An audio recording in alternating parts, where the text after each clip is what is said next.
আসসালামু আলাইকুম। আমি সামিয়া। আজকে গল্প পড়ে শোনাবো তাবিজ নামের অলংকারটি। ফজরের আজানের আসসালাতু খায়রুম মিনান নাউম শব্দে ঘুম ভেঙে গেল আব্দুল ওয়াহাবের। ঘুম থেকে উঠেই স্ত্রীকে সালাতের জন্য উঠতে বলে বিছানা ত্যাগ করল সে। জামাটা গায়ে চড়িয়ে চলে গেল ফজরের সালাত আদায় করতে মসজিদে। ঘর থেকে বেরিয়ে বেড়ার দরজাটা আবার লাগিয়ে দিল। গতকাল ইমাম সাহেব বলেছিলেন, ফজর আর এশার সালাত জামাতের সাথে পড়লে সারা রাত ইবাদত সোয়াব পাওয়া যায়। তাই এই বিশাল নেকি হাতছাড়া করতে চান না সে। আব্দুল ওয়াহাব পেশায় একজন রিকশা চালক, কিন্তু তাতে কি, তার মতো বড় মনের মানুষ খুঁজে পাওয়া দুষ্কর। তার বাকি সাথীদের দিকে তাকিয়ে অবাক হয় সে। মানুষগুলোর অভিযোগের শেষ নেই। আজ এই সমস্যা তো কাল ওই সমস্যা। সমস্যার কথা তাদের মুখে লেগেই থাকে, কিন্তু সেদিক থেকে সে নিজেকে হাজার গুণ সুখী মনে করে। তার কথা হলো, দুনিয়ার সবচেয়ে সুখী মানুষের জীবনেও সমস্যা আছে, সমস্যা থাকবেই, কিন্তু তা নিয়ে এত ব্যস্ত হওয়ার কি আছে? আল্লাহ যে অবস্থায় তাকে রেখেছেন তার চেয়ে খারাপ অবস্থায়ও তো মানুষ আছে। তার কথা হলো, সুখ হলো মনের ব্যাপার। সব মানুষেরই কম বেশি সমস্যা থাকে, কিন্তু সে তার বর্তমান অবস্থা নিয়ে সন্তুষ্টতা স্বীকার করে। সেই আসলে প্রকৃত সুখ অনুভব করতে পারে। ফজরের পর মসজিদে বসেই কুরআন তেলাওয়াত করে আব্দুল ওয়াহাব। সূর্য উঠলে বাড়ি ফিরে আসে আবার। আজও তার ব্যতিক্রম হলো না। বাড়ি ফিরে বউকে খাবার দিতে বলল। খাওয়া শেষে রিকশা নিয়ে বেরিয়ে পড়ল। সারাদিন অনেক বিচিত্র রকমের মানুষের তার রিকশায় ওঠে। এক প্যাসেঞ্জারকে নামিয়ে দিতে দাঁড়িয়ে আছে এক বাসার সামনে।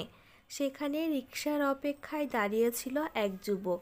ভাড়া আদায় পর্ব চুকাতেই যুবকটি বলল, মামা যাবেন? উঠেন। যুবকটি রিকশায় চড়ে বসল। আব্দুল ওয়াহাব রিকশার সামনে বাড়ালো।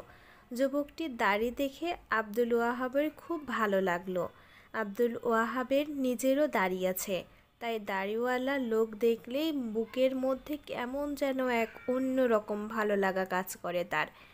কিছু দূর যেতেই যুবকটি প্রশ্ন করল, মামা, নাম কি আপনার? আব্দুল ওয়াহাব। বাসা কোথায়? এই তো পাশের বস্তিতেই থাকি। ও, গাড়ি কি নিজের না ভাড়া? নিজের গাড়ি মামা। আলহামদুলিল্লাহ, তাহলে তো ভালোই। জি আলহামদুলিল্লাহ, আল্লাহ অনেক ভালো রাখছে। তা মামা সালাত পড়েন তো? হ্যাঁ আলহামদুলিল্লাহ, সবগুলোই পড়ি। আচ্ছা মামা, একটা প্রশ্ন করি। করেন। আপনার ডান হাতে ওটা কি, তাবিজ নাকি? জি মামা, 7-8 বছর আগে একবার জিনে ধরেছিল। এর পর থাইকা এক হুজুর এটা পড়তে কইছে।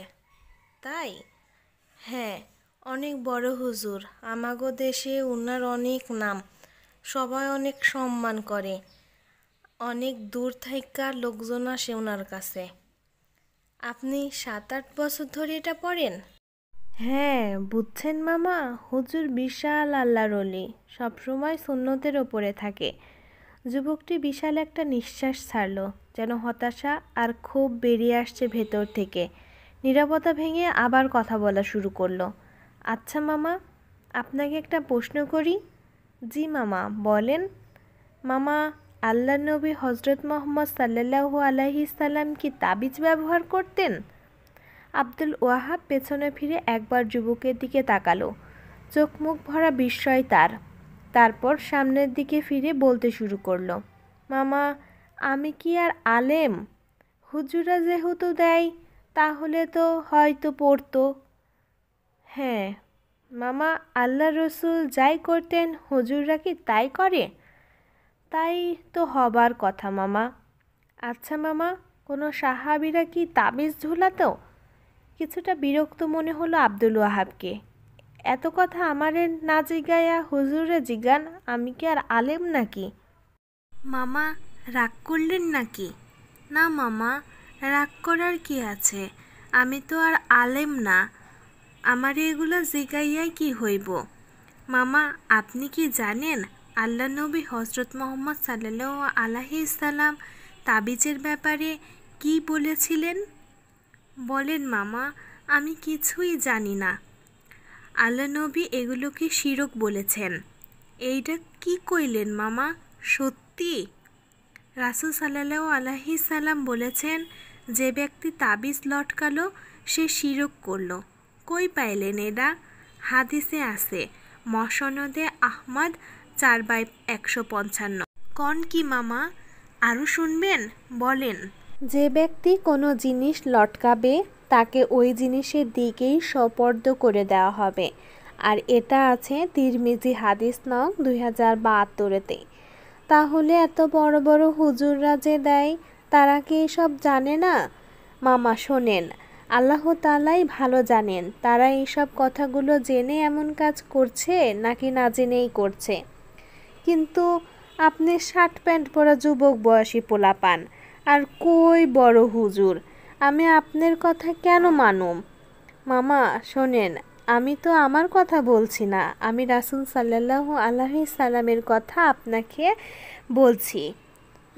তাও ঠিক বলছেন মামা, কিন্তু আমরাই যদি এমনি এমনি করে ইসলাম বুঝতে শুরু করি, তাহলে তো ঝামেলা বাইধা যাইব। সবাই দুই কলম পইরা নিজেরে নিয়ে লাফালাফি শুরু করব, তখন তো আরও বিপদ। এটা মামা খুব দামি কথা বলেছেন। আমরা সবাই আলেম হতে পারবো না, কিন্তু সবার একটা নির্দিষ্ট পরিমাণ জ্ঞান থাকা আবশ্যক। অন্তত শিরক বা তাওহীদ তো বুঝতে পারবো। এইটা ঠিক আছে, কিন্তু তাই বলে এত বড় বড় হুজুর কিনা এই হাদিস জানবো না, তা কেমনে হয়? তার কাছে যে প্রতিদিন এত মানুষ আসে, তাহলে কি তারাও জানে না?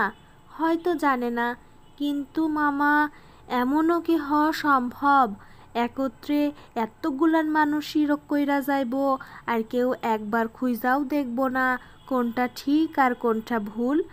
মামা, আপনি দেখেছিলেন? না, হয়তো আপনার মতো বাকিরাও। কিন্তু তাই বলে এতজন? সূরা ইউসুফে 106 নং আয়াতে আল্লাহ যা বলেছেন, শুনলে তো গায়ের লোম দাঁড়ায় যাবে আপনার। কি বলেছেন আল্লাহ? আল্লাহ তাআলা বলেছেন, তাদের অধিকাংশই আল্লাহকে বিশ্বাস করে, কিন্তু সাথে সাথে শিরকও করে। সূরা ইউসুফ 106 নং আয়াত। হায় হায়, কন কি মামা? হ্যাঁ, সত্যি বলছি মামা। তাহলে অহন কি করুম? এই তাবিজটা ফেলে দিতে হবে মামা। না ফালাইলে হয় না মামা। একবার চিন্তা করুন তো, যদি আল্লাহ তাআলা এই অবস্থায় আপনাকে মৃত্যু দান করেন এবং আপনি এই তাবিজ পরা অবস্থায় আছেন, আপনি শিরকের উপর মারা যাবেন কিনা? কথাটা শোনার সাথে সাথেই আব্দুল ওয়াহাবের মুখের রঙই পরিবর্তন হয়ে গেল। ঠিকই তো কইছেন মামা, এমন কইরা তো চিন্তা করি নাই। এর পরও কিছু কিন্তু আছে মামা। বলেন শুনি, কি কিন্তু? আপনার জানা কোনো আলেম কি এই তাবিজকে শিরক বলেছেন? আমার সাথে কি তার কথা বলাইয়া দিতে পারবেন? আমি তাহলে কোনো আলেমের কাছ থেকে শুনলাম, এবার তার কাছ থেকে দলিলও নিয়ে জানলাম। হ্যাঁ সম্ভব। আমি এখন যেখানে যাচ্ছি তা একটা ইসলামিক বইয়ের দোকান। দোকানটার মালিক একজন আলেম। ঠিক আছে মামা, আমি আপনার সাথে আলেমের কথা বলিয়ে দিব। ঠিক আছে তা হইলে। অল্প কিছুক্ষণের মধ্যেই তারা পৌঁছে গেল গন্তব্যে। যুবকটি এসেছিল কিছু ইসলামিক বই কেনার জন্য। সে এখানে প্রায়ই আসে। সেই সুবাদে আলেমের সাথে তার ভালো সম্পর্ক গড়ে উঠেছিল। আলেমের সাথে যেন দেখা হয়, সেজন্য সেই সময়গুলোতে আসে যখন তিনি দোকানে থাকবেন। দোকানে প্রবেশ করার সাথে সাথেই যুবকটি দেখে মুচকি হেসে প্রথমে সালাম দিল আলেমকে। আব্দুল ওয়াহাবও রিকশা তালা লাগিয়ে এসে গেল দোকানে। যুবকটি আলেমকে সব খুলে বলতেই আলেম একের পর এক দলিল সহ বুঝিয়ে দিলেন আব্দুল ওয়াহাবকে কেন তাবিজ নিষিদ্ধ। আব্দুল ওয়াহাব সব কিছু বুঝতে পেরে তাবিজটি খুলে ফেলার সিদ্ধান্ত নিল। আব্দুল ওয়াহাব আল্লাহর শুকরিয়া জ্ঞাপন করল। হাত তুলে আল্লাহর কাছে নিজের জন্য, যুবক ও আলেমের জন্য দোয়া করল। তাকে শিরক থেকে ফেরানোর জন্য তাদের শুকরিয়া জানালো। এরপর আবার রিকশা নিয়ে বেরিয়ে পড়ল রাজপথে। আব্দুল ওয়াহাবের অন্তর জুড়ে একটা কথাই বারবার তাকে নাড়া দিয়ে বেড়াচ্ছে, সূরা ইউসুফের সেই আয়াত। তাদের অধিকাংশই আল্লাহকে বিশ্বাস করে, কিন্তু সাথে সাথে শিরকও করে। তো শিরক করলে কি পেছনের ছোঁয়া বাতিল হয়ে যাওয়ার কথা না? তাহলে শিরক করছে এমন ব্যক্তির কি আদেও কোনো নেকি বাকি থাকছে? শিরক বা তাওহীদ সম্পর্কে পর্যাপ্ত জ্ঞান না থাকার কারণেই বুঝি অধিকাংশ মানুষের শ্রম পণ্ডশ্রমে পরিণত হয়ে যাচ্ছে। রিকশার চাকা ঘুরতে থাকে, কৃতজ্ঞতায় আব্দুল ওয়াহাবের চোখের কোণে জমা পানি দেখে না কেউ। আল্লাহ হাফেজ। আজকের গল্পটি এ পর্যন্তই। যদি গল্পটি ভালো লেগে থাকে তাহলে লাইক, কমেন্ট এবং শেয়ার করতে ভুলবেন না। আমাদের চ্যানেলটিকে সাবস্ক্রাইব করবেন এবং আমাদের চ্যানেলের পাশে থাকবেন। আসসালামু আলাইকুম।